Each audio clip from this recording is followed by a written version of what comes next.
Mabadiliko nayaona hapa makubwa. Namshukuru Mungu. Sababu nilipoambiwa kwamba utumbo wangu mkubwa ndo shida. Ilionekana kwamba wao wenyewe ndio unaleta changamoto zote hizi.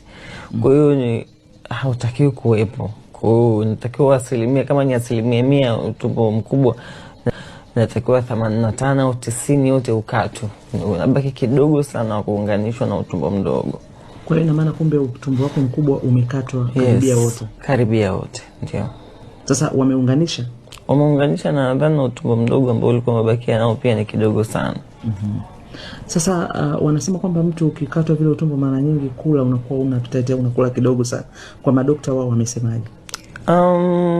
Kwa madokta wamesema itachukua muda kwanza mpaka akili, ndio wanasema kwenye ubongo ukubali kwanza kuadapt mazingira kwamba kuna kitu tumboni nitakiwa kiwe hivi.